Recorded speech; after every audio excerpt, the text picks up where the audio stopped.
yang program RTW ini belum berjalan dengan baik,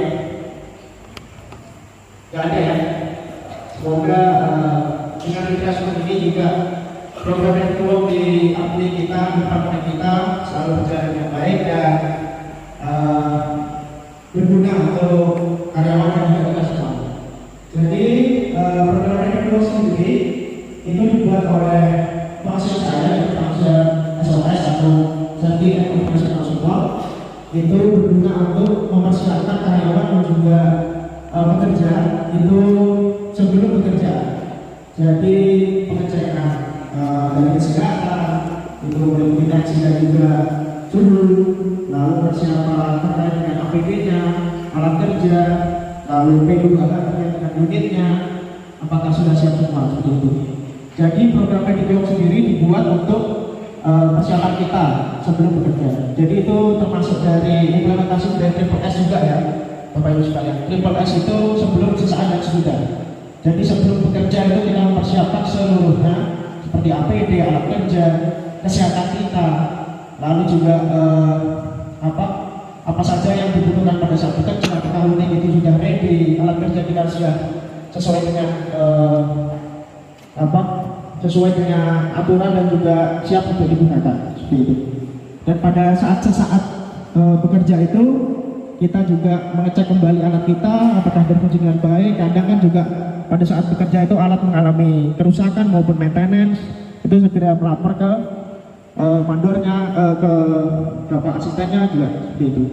Jadi karyawan itu diberikan penjelasan ya Bapak sekalian, kalaupun pada saat bekerja itu mengalami kerusakan alat maupun jangan dilanjutkan bekerja lagi.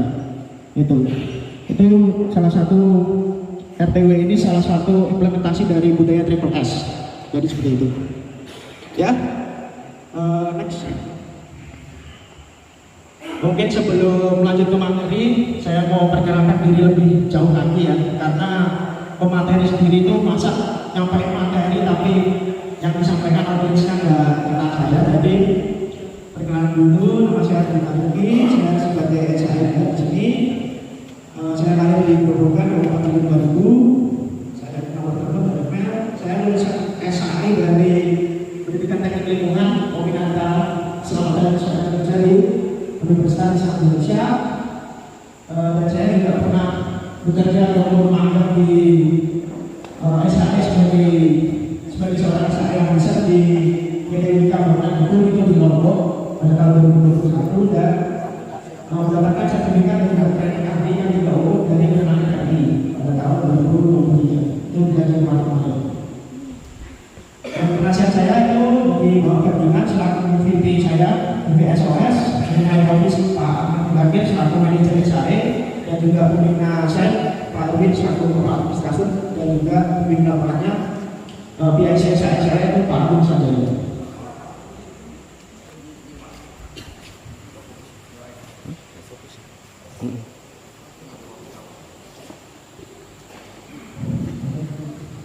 Nah, jadi ini sudah pakai sekali kita ya sebenarnya Bapak Ibu sekalian. Saya ingin berikan kembali terkait dengan program yang dibawa kita, yaitu DDT-nya.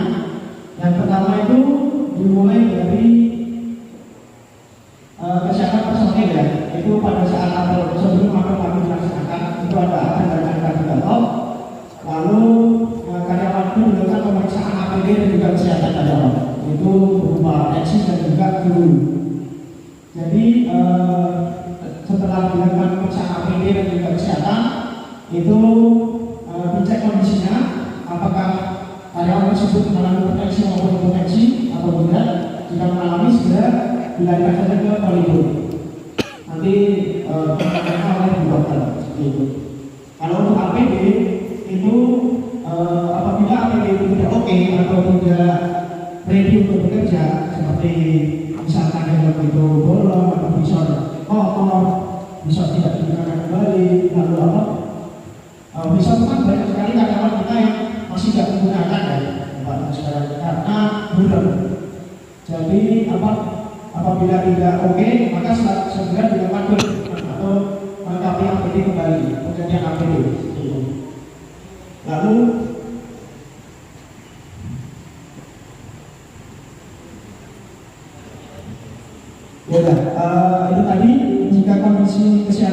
formal segera dilakukan dilarikan saja ke poligon agar penanganan kembali penanganan selanjutnya oleh Bu Dokter.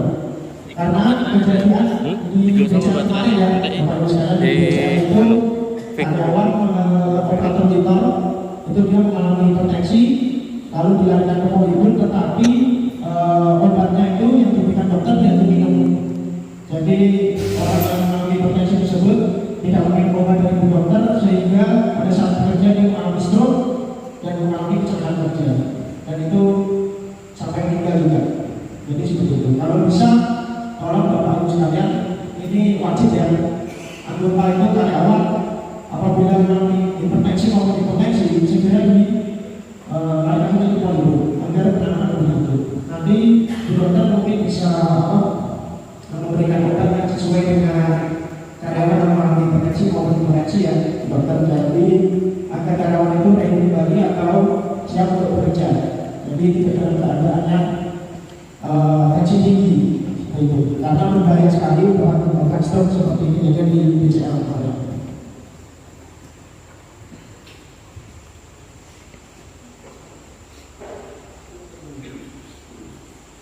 Nah, tadi itu yang kesehatan personil itu mulai dari apel dan kating-katok, lalu pemeriksaan APD dan juga kondisi kesehatan karyawan, perlengkapan APD itu dilakukan oleh Bapak Mandor, supervisi dan juga asisten. Selanjutnya, apabila dari semua pemeriksaan tadi mulai dari suhu, kondisi kesehatan, tensi, suhu, lalu APD itu sudah lengkap dan kondisi normal, lalu siap bekerja, dilakukan pengecekan alat mesin atau unit itu, dan juga dilihat kembali work permit, DSA dan juga CSOS-nya. Jadi work permit sendiri ya Bapak Ibu sekalian, work permit saya ingatkan kembali apabila karyawan itu mau bekerja di ketinggian yang melebihi batas normal maupun berbahaya bagi karyawannya seperti itu keluarlah work permit ya Bapak Ibu sekalian, maupun seperti bekerja di yang SOP-nya belum ada, IK-nya belum ada, itu timbul keluarlah work permit seperti itu. Lalu juga bekerja di ruang terbatas itu keluarlah work permit juga. Jadi ketinggian ruang terbatas, bekerja di dekat dengan kelistrikan, misalkan memanen di panen atau pruning atau rawat di dekat dengan tiang listrik, itu keluarlah work permit. Jadi ini menjadi perhatian kita semua ya Bapak Ibu sekalian, bahwasanya karyawan itu sebelum bekerja dilengkapi dengan work permit. Jadi misalkan ya, kalau dibilangnya misalkan karyawan kita mengalami kecelakaan kerja, itu kita sudah ada ini loh Pak Bu, kami sudah membuat work permit, sudah membuat job safety analisisnya sebelum bekerja. Jadi kita JSA-nya itu sudah berjalan terus ya di lapangan. Berjalan nggak Bapak Ibu?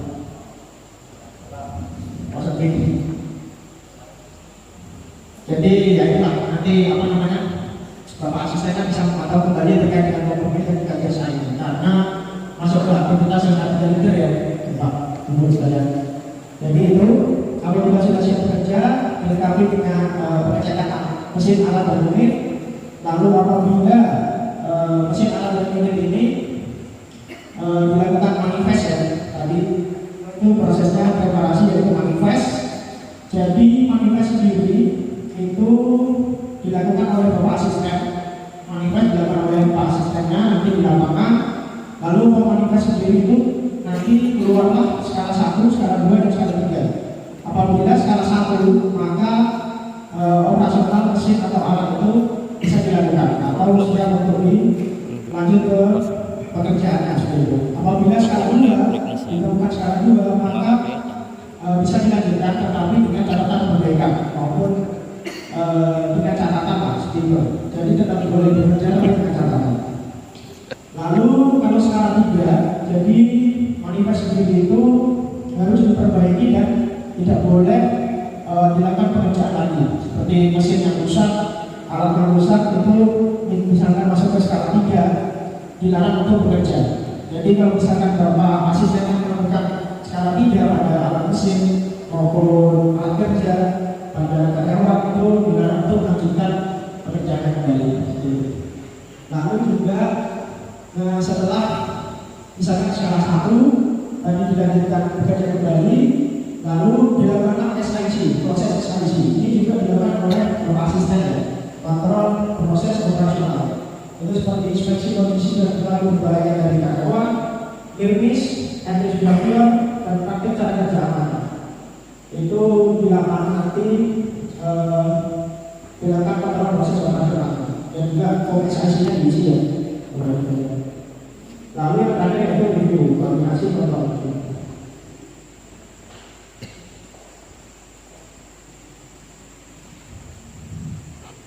Nah, ini penjelasan tadi ya, implementasinya yaitu oleh Bapak Amador, Komisi dan juga Asisten. Itu dilakukan identifikasi pekerjaan berbahaya, indikator berbahaya, work permit, job justice analysis, pengecekan SPKP yang ketiga. Nah, poin keempat sendiri ini juga menjadi perhatian kita semua ya, Bapak Ibu sekalian, terkait dengan SPKP yang ketiga. Mau dia kontraktor, mau dia orang lain, mau dia yang bantuin karyawan itu bekerja, istrinya, itu dicek ya Bapak Ibu sekalian, karena kejadian terbaru itu di EDI kemarin, itu kontraktor itu mengalami kecelakaan fatal sampai meninggal, itu karena beliaunya itu bekerja dari Jumat sampai jam 3 pagi, lalu Sabtu paginya itu bekerja lagi, jadi kurang istirahat. Jadi mohon kemarin instruksi dari Bapak Direktur Area itu kontraktor ini kalau bisa diikutkan apel pagi ya Bapak Ibu sekalian ya. Bisa nggak diberikan apel pagi, diberikan angka 3 atau bukan pengarahan, lalu APD-nya ditanyakan ya Bapak Ibu. Jadi instruksinya dari Bapak Direktur Area seperti itu. Kalau bisa diberikan RTW juga sekalian Pak, dicek tensinya, dicek suhu. Jadi apakah orang tersebut itu ditanyain istirahat tadi malam itu cukup apa enggak. Jadi kontraktor itu ditanyain, jangan yaudah Pak kerja aja Pak, langsung Pak, karena bukan karyawan kita, yaudahlah biarin aja. Jadi kalau di pabrik kan sudah bagus Pak ya, dari ekspektasi juga udah diikutkan apel. Kalau di Ambuling mungkin kontraktor-kontraktor pruning maupun yang lain-lain, mungkin kuat tangkos atau yang lain-lain, itu kalau bisa diikutkan apel dan RTW. Jadi seperti itu, karena kita mencegah kejadian juga pada kontraktor, mencegah kejadian aksiden pada kontraktor seperti itu. Mau dia kontraktor, mau dia istrinya karyawan, itu tetap aja kalau terjadi aksiden itu tetap kita yang kena. Jadi seperti itu. Baik, terus juga terkait dengan APD-nya kontraktor ya, ini masih menjadi perdebatan kita semua, bahwasanya kontraktor sendiri itu masih banyak yang tidak melengkapi APD-nya, padahal di SPK itu sudah tertera di pasal bahwasanya kontraktor.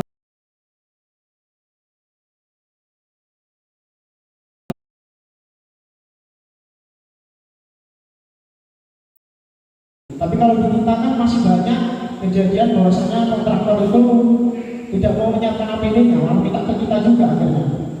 Jadi seperti itu. Kalau bisa ya, kemarin saya zoom dengan Pak Sian, itu gimana Pak, ini di PT kami ini masih banyak sekali karyawan yang karyawan kontraktor yang masih APD-nya itu susah Pak. Kami sudah minta tolong ke kontraktornya Pak, tolong APD-nya dilengkapin, kalau nggak dilengkapin nggak usah kerja di kami Pak. Kan itu jadi sebuah masalah ya Bapak sekalian. Kemarin maksud saya sih bilangnya gini, kalau misalkan kontraktor itu diberikan biaya lebih, tapi mereka harus wajib menyiapkan APD-nya untuk keanggotanya. Itu kira-kira di mana itu nanti ke masing-masing departemen ya Bapak sekalian. Kalau bisa yaitu tadi APD untuk kontraktor itu dilengkapi dari kontraktornya sendiri, jangan kita yang menyediakan ya. Itu untuk SPKP yang ketiga ya. Lalu dilengkapi juga dengan bahasa kerja. Itu saya tadi akan di departemen teknik, itu sudah bagus sekali. Departemen teknik itu saya salut satu hal, yaitu setiap hari karyawan itu disuruh membacakan IK dan juga SOP. Jadi hari Senin misalkan IK atau SOP-nya dari workshop, hari Selasa dari keras gitu. Jadi kalau bisa dipilih juga ya Bapak Ibu pihak milik maupun di pabrik atau di admin. Kalau bisa setiap hari itu salah satu karyawan maju ke depan membacakan IK atau SOP-nya pekerjaan. Jadi sebagai bentuk refreshment aja. Itu mungkin nanti bisa disupport kembali ditontonnya di teknik, itu sudah bagus sekali Pak. Terima kasih Pak. Pak teknik sudah setiap hari karyawan satu-satu bergantian maju membacakan IK dan SOP-nya. Itu bisa dicontoh. Lalu kompetisi personil ini juga sangat penting terkait dengan SIO maupun sertifikasi internal. Kalau dari kita pemanen dan juga tenaga browning itu sudah infill maupun infil perawat itu juga sudah diberikan sertifikasi dari A3. Nanti untuk terkait SIO dan lain-lain juga mungkin bisa dipantau ya Bapak Ibu sekalian, supaya karyawan kita itu bilangnya apabila mengalami kecelakaan itu ada alasannya gitu. Ini sudah tersertifikasi, sudah mempunyai SIO, sudah mempunyai lisensi yang benar gitu. Mereka itu sudah dilengkapi dengan sertifikasi Pak bekerja, jadi nggak asal-asalan kerja seperti itu. Itu terkait dengan sertifikasi. Lalu preventive maintenance rutin ini pengecekan alat maupun APD ya. Nah ini juga termasuk salah satu yang masih karyawan kita itu sulit sekali melakukan Pak. Seperti contohnya sepatu lah, paling dasar itu sepatu. Sepatu itu Bapak Ibu sekalian kalau bisa karyawannya itu dibilangin lah, maksudnya diberikan motivasi untuk setiap hari ataupun 2 hari sekali itu mencuci sepatunya gitu. Jadi jangan pulang cuci sepatu ditaruh aja depan rumah ya, kayak gitu kan nggak perawatan ya. Jadi sebentar-sebentar ganti sepatu, sebentar minta sepatu baru. Ya saya menyediakan sendiri juga, misalkan penyediaan terus habis lagi seperti itu. Jadi saya minta tolong ke Bapak Ibu sekalian untuk memotivasi karyawannya merawat APD yang telah diberikan gitu, seperti sepatu, visor Bapak kepala milik kemarin sudah saya berikan berupa kanebo ya untuk membersihkan visor itu, tolong dibagikan ke karyawan supaya visor itu tiap hari dibersihkan seperti itu. Jadi nggak burem pada saat dipakai, jadi mereka nggak dipakai. Itu terkait dengan preventive maintenance rutin. Sepatu dan juga visor lah, yang paling dasar itu. Karena sepatu ini paling sering minta gonta ganti Pak. Karena orangnya sendiri itu nggak mencuci sepatunya tiap hari. Gitu. Lalu legalitas riksa uji alat di mesin ini uji riksa ya. Lalu hasil medical check up dan juga induksi LK3 pihak ketiga. Jadi yang tadi nomor 10 ini kalau bisa kontraktor itu diikutkan apel pagi maupun LK3 tok, bahkan diikutkan sampai dengan pengecekan kesehatan pada saat RTW itu. Ini preparasi personel dan manifestnya juga sama ya, mulai dari apel pagi, misalnya APD dan lain-lain ini oleh Bapak Mandos, Provisi dan juga asisten. Itu. Lalu SIC-nya penggalian kontrol tangan, pencatatan kejadian NIRMIS, pengamatan perilaku berisiko atau adverse behavior seluruh anggota. Lalu dan juga SIC penegakan aturan LK3, sharing knowledge, seperti itu, follow up temuan rahasia dan lain-lain. Nah ini contoh bentuk, ini contohnya aja, mungkin di setiap departemen udah ada ya Bapak Ibu sekalian lampiran form RTW ini. Begitu. Nah ini contoh manifest, ini contoh pengecekan APD ya, formnya seperti ini. Itu mungkin di setiap departemen sudah ada, tinggal difotokopi aja tiap hari. Ini juga sama. Ini form pemeriksaan kesehatan. Jadi form pemeriksaan kesehatan sendiri ini juga tercantum NPK, nama karyawan, jabatan, terus tensinya berapa, sistol, diastol, suhu, dan juga keterangannya. Jadi sekali lagi Bapak Ibu sekalian, apabila menemukan karyawan yang mengalami hipertensi maupun hipotensi, tolong dilarikan ke polibur supaya diberikan tindak lanjut. Kemarin pada saat Zoom banyak dari departemen tanaman itu bilang bahwa Pak, ini kami sudah larikan karyawan ke polibur, tetapi dari polibur rekomendasinya boleh bekerja tapi dengan intensitas yang ringan. Jadi itu sudah dihapus ya Bapak Ibu sekalian. udah nggak ada lagi Pak boleh bekerja dengan intensitas yang ringan, itu nggak boleh, udah dihapus. Jadi sekarang kalau misalkan mengalami hipertensi maupun hipotensi, diberikan obat, terus diminum, lalu tensinya sudah normal kembali, itu baru boleh bekerja. Jadi nggak boleh orang yang hipertensi maupun hipotensi, itu terbaru kemarin setelah saya zoom dengan pasien, nggak boleh diberikan vonis bahwasanya Pak boleh bekerja tapi dengan intensitas ringan. Nggak ada Pak pekerjaan di kebun kita, pekerjaan di Astra Lestari ini yang intensitasnya ringan, ya kan? Walaupun cuma suruh ngambilin karung loh, itu kan nggak ringan juga ya, benar? Gitu ya. Jadi sekali lagi untuk karyawan yang mengalami hipertensi maupun hipertensi, tolong diberikan obat. Gitu, jangan kembali dulu. Jangan sampai kejadian seperti di BCL itu mengalami stroke dan meninggal.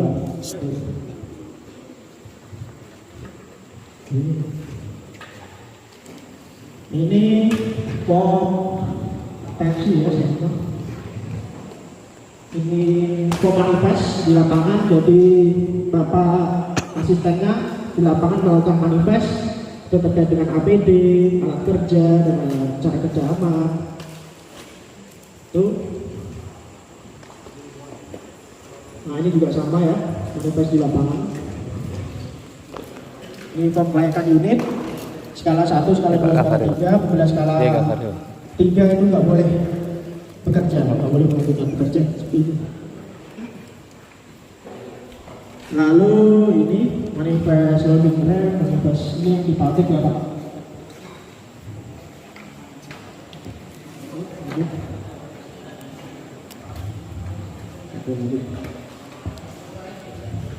Ini maintenance, manifest maintenance.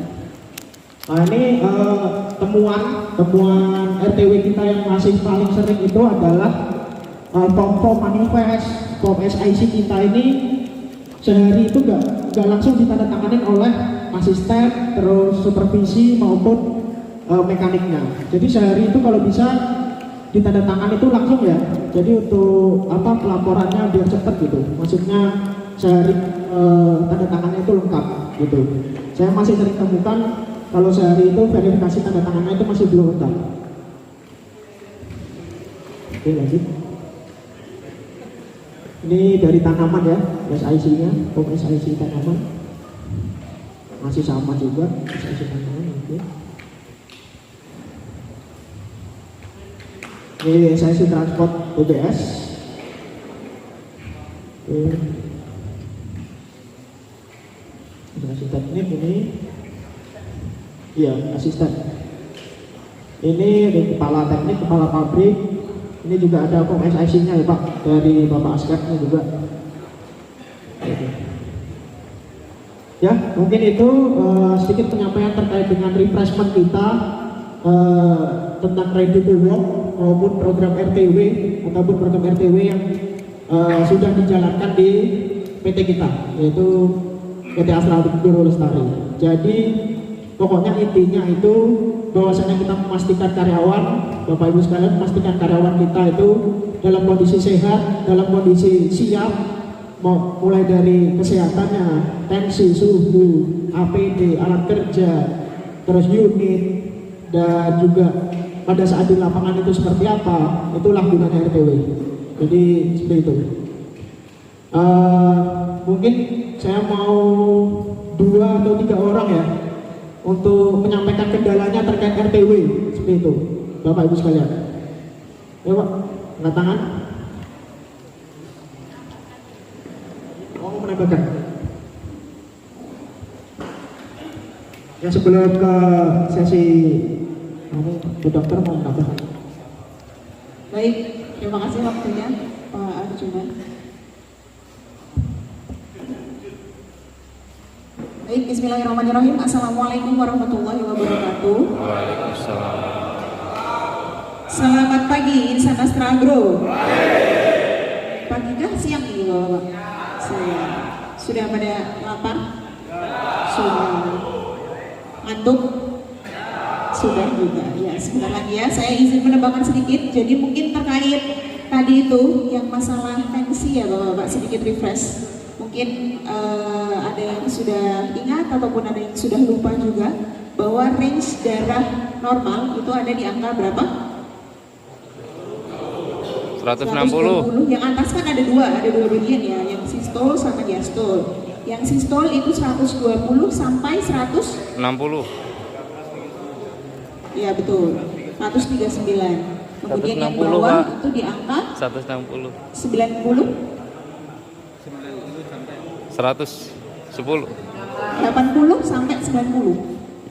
80 sampai 90. Jadi pengertiannya darah tinggi atau darah rendah berarti di luar itu. Yang bawah 80 sampai 90, yang atas 120 sampai 140. Begitu.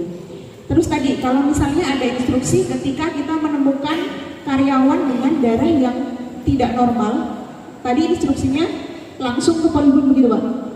Langsung ke polibun. Nah, padahal kondisi di lapangan itu pasti banyak Pak, iya atau iya? Pasti banyak yang darah rendah atau yang darah tinggi, tapi kondisi dirinya normal-normal aja, saya nggak merasakan sakit dok, saya biasa aja, iya kan? Ya, kondisinya memang seperti itu. Yang perlu kita soroti di sini adalah ketika orang itu punya itu tadi kondisi darah yang abnormal, kita pastikan dulu orang itu mengonsumsi obat dengan teratur atau tidak. Karena balik lagi, orang yang darah tinggi itu nama lainnya silent killer. Dia pembunuh dalam diam. Jadi dia tidak bergejala Bapak Ibu. Dia nggak ada gejala apapun, merasa dirinya sehat, tapi tiba-tiba nanti stroke. Tadi seperti kasus yang di PT sebelah, PT yang lain tadi, tiba-tiba stroke, tiba-tiba misalnya langsung pecah pembuluh darah otak seperti itu. Awalnya dia tidak ada gejala, tapi darahnya tinggi. Kita menemukan seperti itu kan ya. Jadi kita pastikan dulu kalau misalnya menemukan teman-teman, karyawan-karyawan dengan darah yang tinggi atau darah yang rendah, itu kita pastikan dulu ke polibun untuk mendapatkan obat. Setelah itu kita pastikan juga, karena mungkin bapak dan juga ibu-ibu yang di sini itu yang dekat dengan karyawan, jadi kita pastikan dia ke polibun, dia dapat obat, kita pastikan lagi dia minum obatnya. Karena pasti orang sehat, aku sehat, ngomong udah obat, itu pasti kan. Nah, tapi tetap kita harus kontrol dia minum obat, kita pastikan itu dulu. Karena ya itu tadi Pak, susah-susah gampang untuk kontrol orang yang seperti itu. Terus terkait tadi kebijakan ketika menemukan orang dengan darah yang abnormal, kita langsung ke polibun, ada dua kemungkinan. Yang pertama, orang yang dia merasa sehat, jadi kan ada nih tren orang yang misalnya tren darahnya tinggi misalnya. Ada kan misalnya, aku nih dok, aku biasa darahku di 142 misalnya. Itu kehitungnya kalau dunia kedokteran, kalau di sini memang dia darah tinggi. Tapi aku merasa sehat-sehat aja nih dok, aku butuh pilih, gitu kan. Apakah aku lagi bekerja, ataukah aku udah diem aja di rumah dengan kondisi aku yang merasa sehat. Nah itu ada dua kemungkinan. Ada karyawan yang memanfaatkan aturan ini, dia sehat, dia akan terus istirahat. Atau yang kedua, malah ada kemungkinan orang yang dia sebenarnya darah tinggi, tapi tidak mau berobat. Begitu. Nah kita cari amannya adalah kita pastikan dulu dia berobat ke polibun, kita pastikan dia minum obat. Udah, itu dulu. Itu Pak. Terus mungkin sedikit juga di luar ini ya, jadi menyampaikan juga, ini juga tidak kalah penting. Jadi saya di polibun, saya punya rekapan, saya ada rekapan total kecelakaan kerja yang ada di kita. Jadi kalau teorinya itu kecelakaan fatal, kecelakaan berat itu terjadi gara-gara kumpulan-kumpulan kecelakaan kecil, betul ya? Nah di kita itu sebenarnya banyak terjadi kecelakaan kecil.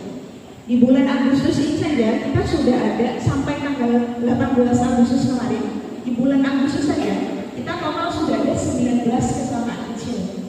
Kena duri, ketiban pelepah, matanya kena itu tertusuk pelepah sampai 27. Ada ya? Terus kena duri, ada yang kena duri sampai dia bengkak berbulan-bulan. Sudah sekitar berapa minggu sampai sekarang juga ada.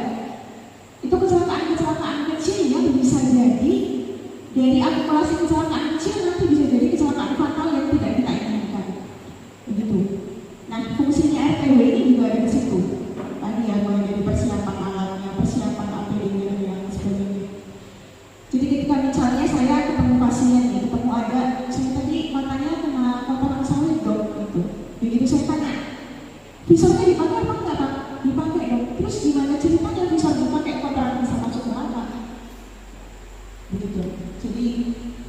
Bapak Ibu